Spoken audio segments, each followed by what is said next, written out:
प्यारे बच्चों, लास्ट हमने ऑटो सम के बारे में पढ़ा था कि ऑटो सम के अंदर हमने सम एवरेज काउंट फंक्शन ये यूज़ करते हैं। ठीक है, इसके साथ साथ ये कहाँ पे पाए जाते हैं इसके बारे में पढ़ा था। आज हमारा क्वेश्चन है कि सेल रेंज क्या है। ठीक है, सेल रेंज करने से पहले ये एग्जांपल देखेंगे कि मान लीजिए ये हमने एक लिस्ट बनाई हुई है।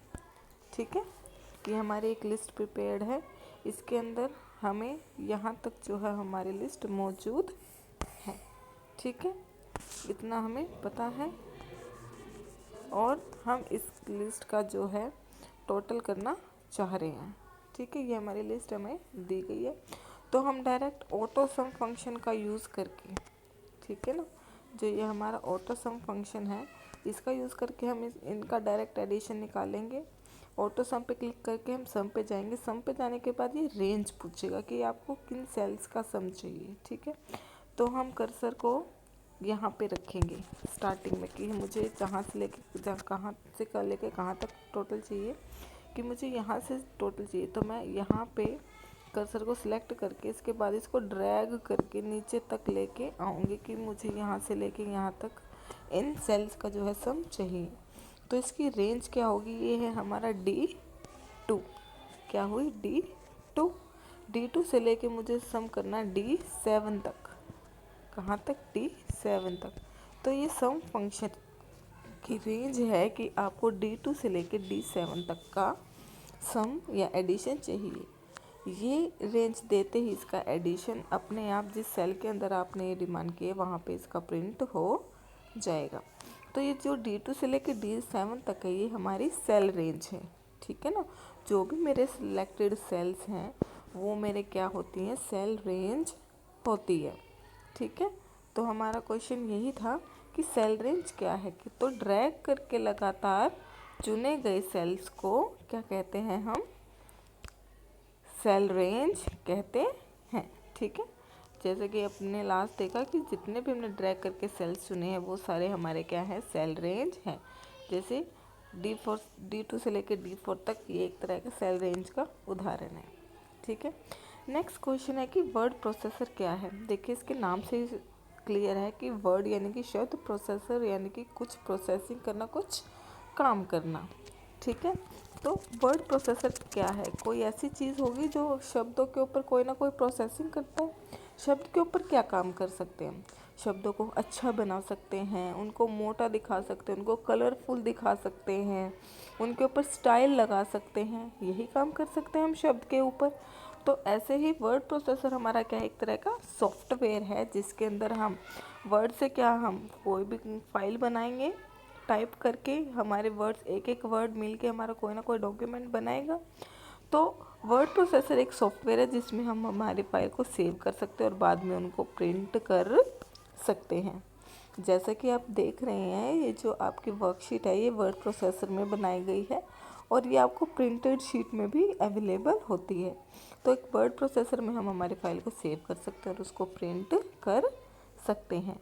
इसके साथ साथ इसमें पेज को रंगों और चित्रों की सहायता से भी हम आकर्षक बना सकते हैं।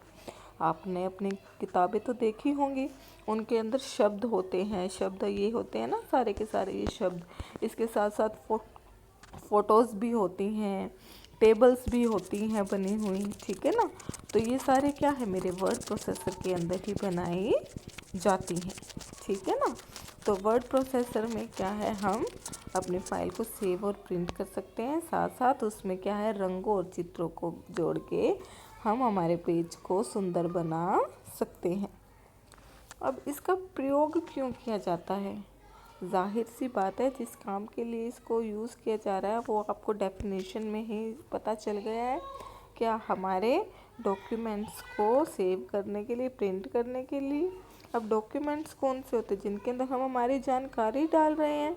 ठीक है ना, तो वर्ड प्रोसेसर से हम क्या काम करेंगे, हम अपनी जानकारी को एक डॉक्यूमेंट में सेव कर सकते हैं। ठीक है, जो भी आपके पास जानकारी है आप एक जगह लिख के उसको सेव कर लेते हैं ना, तो इसमें पेजेस की ज़रूरत नहीं है, आप वर्चुअली क्या है, कंप्यूटर के ऊपर अपनी जानकारी को सेव कर सकते हैं। कुछ कटिंग हो जाती तो पेपर में कटिंग करनी पड़ती, पर इसमें तो ऐसा नहीं करना पड़ेगा। आप सीधा बैक स्पेस या डिलीट से उस चीज़ को हटा सकते हैं और किसी को पता भी नहीं चलेगा कि यहाँ पे कटिंग की है आपने, ठीक है ना। कॉपी कर सकते हैं वो, और भी बहुत सारे काम इसमें कर सकते हैं। इसके साथ साथ क्या कर सकते हैं हम, डॉक्यूमेंट में फ़ॉन्ट पे टाइप और फ़ॉन्ट स्टाइल सेट कर सकते हैं। अब आप देखेंगे कि कहीं पे कर्सिव राइटिंग लिखी होती है, कहीं पे नॉर्मल हैंड राइटिंग होती है, ठीक है ना। अलग अलग तरीके से शब्द लिखे होते हैं ना, तो उन शब्दों के ऊपर जो भी स्टाइल होता है उन शब्दों को हम क्या कहते हैं, फ़ॉन्ट कि भी हम किस टाइप का स्टाइल ये ले रहे हैं, ठीक है ना। तो फ़ॉन्ट के ऊपर हम टाइप और स्टाइल भी सेट कर सकते हैं, ठीक है। इसके साथ साथ हम टेक्स्ट को रंगीन भी कर सकते हैं। आप हमारा अपना ये डॉक्यूमेंट वर्कशीट ही देखिए, इसके अंदर मैंने 2 कलर्स का यूज़ कर रखा है फ़ॉन्ट के ऊपर, एक तो रेड और एक ब्लैक, ठीक है। जैसे आपको दिख रहा है ये रेड कलर है और बाकी सारे मैंने ब्लैक कलर में लिखे हुए हैं। तो आप चाहे तो इससे ज़्यादा भी कलर्स का प्रयोग कर सकते हैं। इसके साथ साथ आप फ़ोटोज़ यानी कि पिक्चर्स को भी जोड़ सकते हैं, जैसा कि आपकी बुक्स में होता है। आपकी कई वर्कशीट में आपने देखा होगा कि उनमें चित्र भी होते हैं और शब्द भी होते हैं, तो आप पिक्चर्स भी जोड़ सकते हैं। साथ साथ स्पेलिंग और ग्रामर की गलतियाँ भी ठीक कर सकते हैं।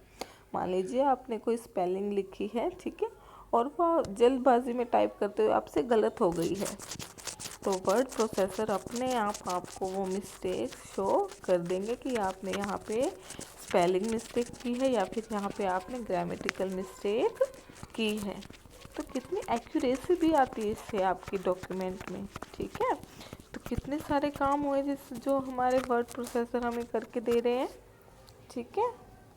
तो ये हमारे बेटे आज की वर्कशीट है, सभी से करेंगे और मैम को भेजेंगे। साथ साथ कोविड अप्रोप्रिएट बिहेवियर को फॉलो करेंगे, मास्क सैनिटाइज़र का प्रयोग करेंगे, 2 गज़ की दूरी बना के रखेंगे, ठीक है। धन्यवाद।